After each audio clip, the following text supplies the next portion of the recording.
Hello students and my dear friends.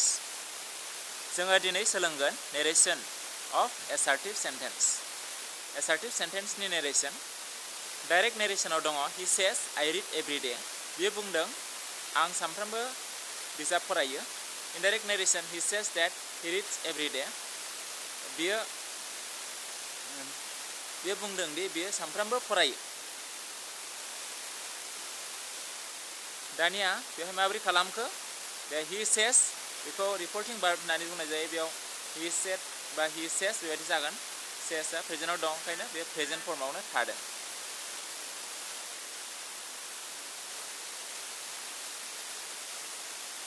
Next बेयाव दङ direct नेरेसनाव he said I read every day. बेयाव he said आ जाबाय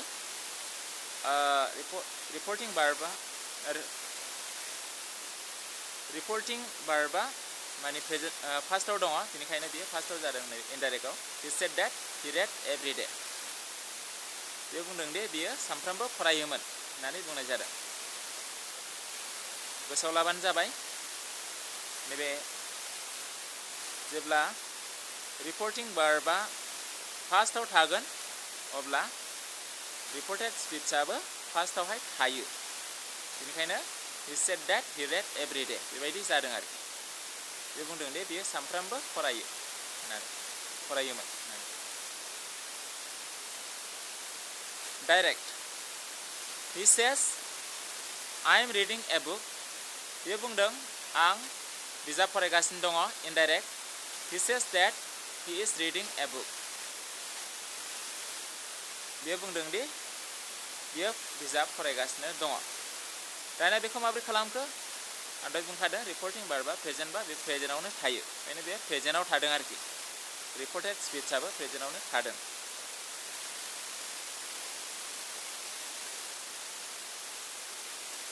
दानिया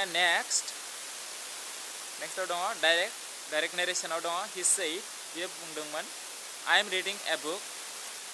आं बिजाब फरायगासिनो दङ. Indirect he said that he was reading a book.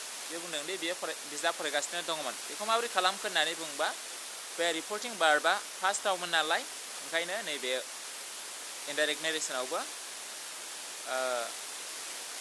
रिपर्टेड स्पिचआ first जाफैदों आरोखि. जेब्ला रिपर्टिं भार्बा फार्स्टआव थागोन रिपर्टेड स्पिचआबो फार्स्टआवहाय थागोन आरोखि. नेक्स्ट दानिया direct he said I read a book.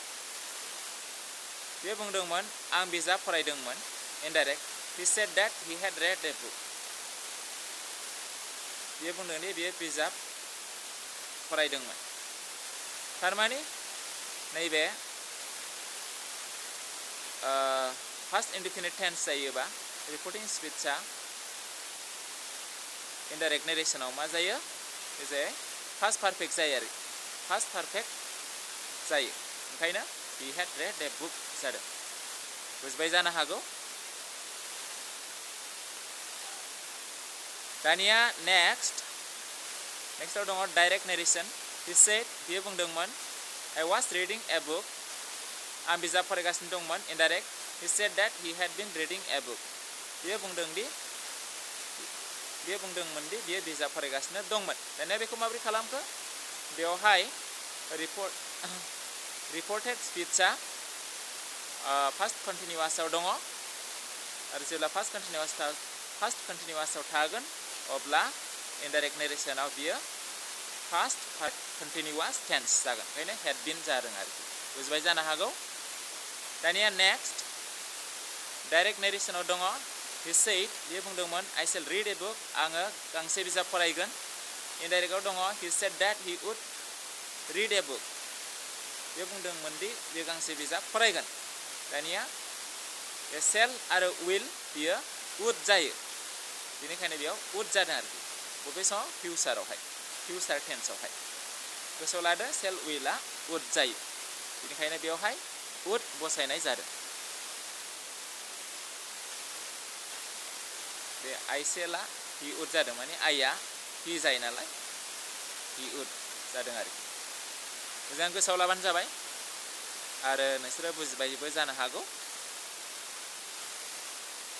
दानिया नेक्स्टआव दङ डाइरेक्ट नेरेसनाव दङ he said I have written बे बुंदोंमोन आं लिरखांबाय indirect narration he said that he had written बे बुंदोंमोन दि बियो लिरखांबाय थारमाने बेखौ माबोरै खालामखो indirect narrationखौ थारमाने नैबेहाय रिपर्टेड स्पीचआ मामोन प्रेजेन्ट पारफेक्टआव दंमोन आरो जेब्ला प्रेजेन्ट पारफेक्ट टेन्सआव थायो अब्ला इनडाइरेक्टआवहाय बे रिपर्टेड स्पीचआ पास्ट पारफेक्ट टेन्स बेयावहाय सोलायो बेनिखायनो बेयावहाय पास्ट पारफेक्ट टेन्स सोलायदों आरोखि he had जादों दा बुजिबाय जानो हागौ दानिया नेक्स्टखौ नायदो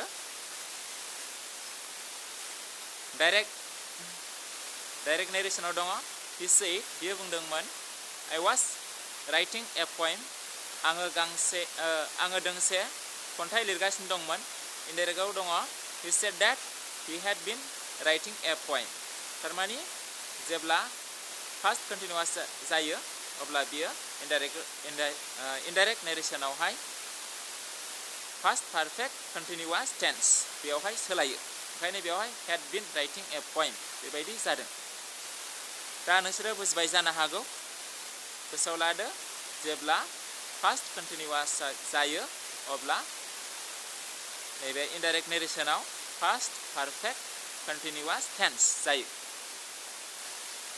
दा बुजिखाबाय जानो हागौ नोंसोरो दानिया जोङो नेक्स्टखौ नायनोसै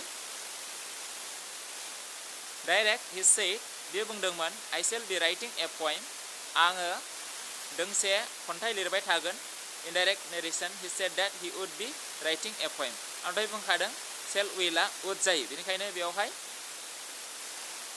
रिपर्टेड स्पीचआवहाय he would be writing a poem जादों थारमाने बेयो कन्टिनिउआस नालाय ओंखायनो be थादेरदों he would be जेरैहाय I shall be reading बेफोरबायदि I shall be writing बेबायदि जायो बेयावबो he would be writing जादों आरोखि he would be writing a poem बेबायदि जादों दा गोसोआव लादो shall willनि बदल would जायो आरो कन्टिनिउआसबो be थादेरनांगौ ओंखायनो he would be writing a poem जादों दानिया जोङो नेक्स्टखौ नायनोसै डाइरेक्ट नेरेसन he said बियो बुंदोंमोन the sun rises in the east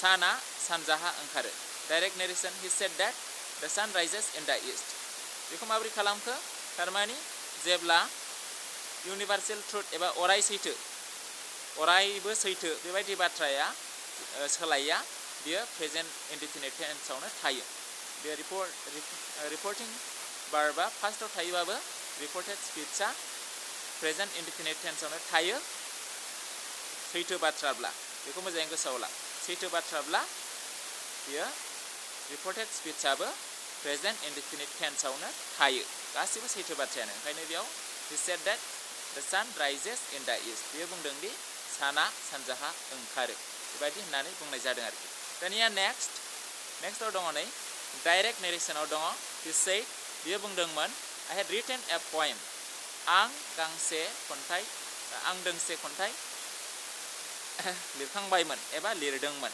indirect नेरेसनाव दं he said that he had written a poem बे बुंदोंमोन दि बे दोंसे खन्थाइ लिरखांबायमोन बेवहाय जेब्ला फार्स्ट पारफेक्ट टेन्स जायो अब्ला इनडाइरेक्ट नेरेसनावबो बियो फार्स्ट पारफेक्ट टेन्सआवनो थायो थारमाने सोलाया आरोखि बियो सोलाया नो सेन्स ओंखायनो गोसोआव लादो दानिया next direct narration he said बियो बुंदोंमोन I have been writing आङो लिरगासिनो दङ indirect narration he said that he had been writing बियो बुंदोंमोन दि बियो लिरगासिनो दंमोन दानिया बेखौ माबोरै खालामखो जेब्ला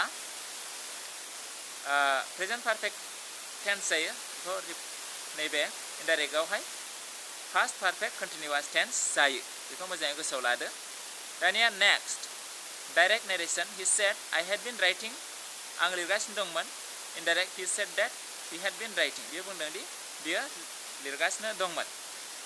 दानिया बेखौ माबोरै खालामखो बेवहाय नुदों रिपर्टेड स्पीचआ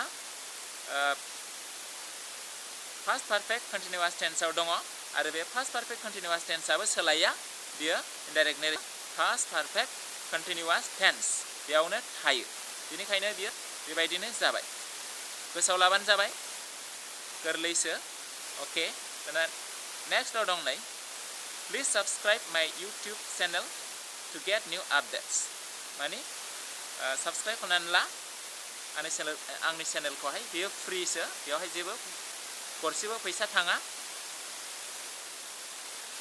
थेंक्स फर वाचिं आरो नायनायनि थाखाय साबायखर थाबाय साबस्क्राइब खालामनानै नोंसोरो बे बेल आइकनखौहाय क्लिक खालामनो दाबाव बेखौ क्लिक खालामबा नोंसोरो नटिफिकेशनखौहाय मोनबाय थागोन आरोखि